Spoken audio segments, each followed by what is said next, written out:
Kebebasan berpendapat adalah bagian dari hak asasi manusia yang paling mendasar.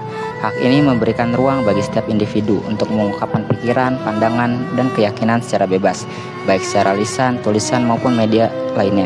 Di Indonesia, kebebasan berpendapat telah dijamin dalam Undang-Undang 1945, Pasal 28E ayat 3, yang menyatakan bahwa setiap orang berhak atas kebebasan berserikat, berkumpul, dan mengeluarkan pendapat.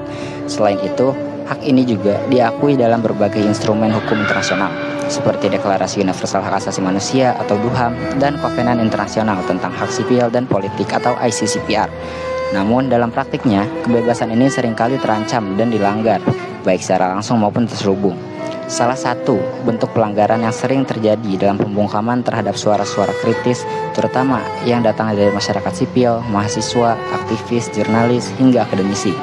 Kritik terhadap kebijakan pemerintah, tindakan aparat, atau isu-isu publik kerap dibalas dengan tindakan represif seperti pembubaran paksa aksi demonstrasi, penangkapan sewenang-wenang, penyensoran, hingga jeratan pasal-pasal karet dalam Undang-Undang ITE. Di lingkungan kampus yang seharusnya menjadi ruang paling terbuka bagi kebebasan berpikir dan berdiskusi juga tidak luput dari pelanggaran ini. Mahasiswa yang bersuara kritis terhadap kebijakan rektorat atau pemerintah sering mendapatkan tekanan, mulai dari intimidasi, pemanggilan oleh pihak kampus, hingga ancaman pencabutan beasiswa atau dikeluarkan dari kampus. Kondisi ini menciptakan iklim ketakutan dan membungkam semangat intelektual di kalangan mahasiswa. Pelanggaran terhadap kebebasan berpendapat tidak hanya melanggar hak individu, tetapi juga mengancam demokrasi secara keseluruhan.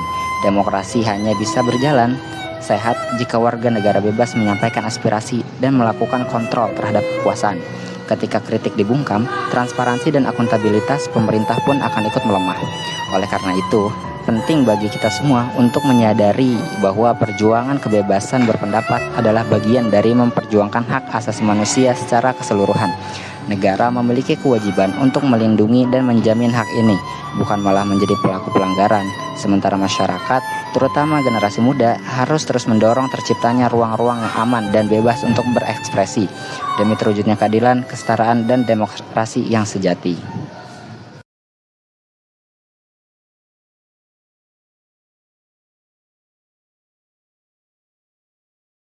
Untuk saat ini, kebebasan berekspresi di lingkungan kampus belum mencapai batas maksimalnya. Masih banyak pelanggaran-pelanggaran terhadap kebebasan berekspresi mahasiswa, baik di dalam kelas maupun di luar kelas. Seperti contohnya di dalam kelas, banyak mahasiswa yang sebenarnya ingin mengekspresikan atau mengemukakan pendapatnya, tapi karena takut dengan dosen atau mungkin takut terjadi perdebatan dengan dosennya, akhirnya dia mengurungkan pendapat atau ekspresinya tersebut. Kalau misalkan kita mengacu pada UIN Jakarta, sebenarnya UIN Jakarta saya rasa masih menjadi ruang aman untuk mahasiswa mengemukakan kebebasan berekspresinya. Namun di beberapa kasus kita bisa lihat sendiri ketika kampus ingin jalan untuk melakukan aksi suara seperti Indonesia Gelap dan lain sebagainya, banyak pihak-pihak tertentu yang berusaha untuk mengurangi kekuatan massa. Namun kita juga harus ngasih garis merah terhadap pihak kampus. Walaupun kita bisa berekspresi atau berpendapat sesuka kita, tapi nggak jarang kampus itu tidak mendengarkan apa yang kita suarakan gitu.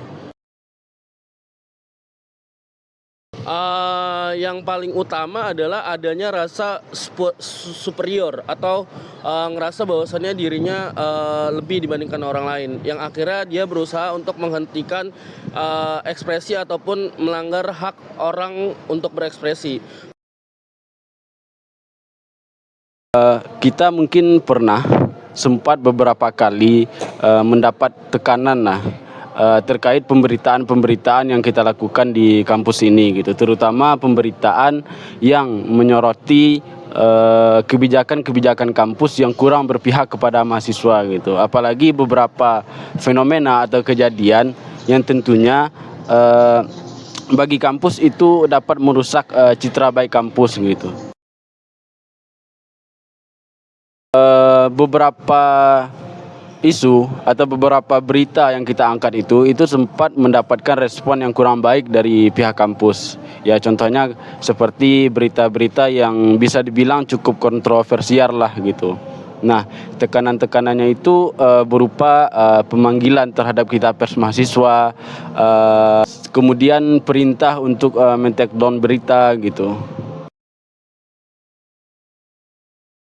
Kalau berbicara soal keamanan, berkaca ke beberapa waktu belakangan ini, mungkin apa yang terjadi bisa dibilang cukup aman ya.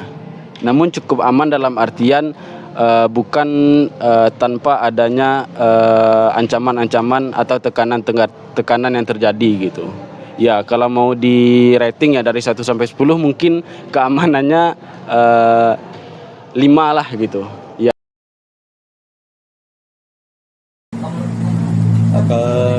Di UIN Syarif Hidayatullah Jakarta, saya sih belum melihat ada upaya pembatasan secara serius ya terkait dengan kebebasan berekspresi. Menurut saya kebebasan berekspresi itu adalah sesuatu yang inherent, apalagi bagi kita komunitas akademik, karena ada tambahan perlindungan yang spesifik di dalam kampus, yaitu kebebasan akademik. Adalah aneh kalau kemudian terjadi pembatasan kebebasan berekspresi justru di dalam kampus. Itu adalah sebuah paradoks menurut saya.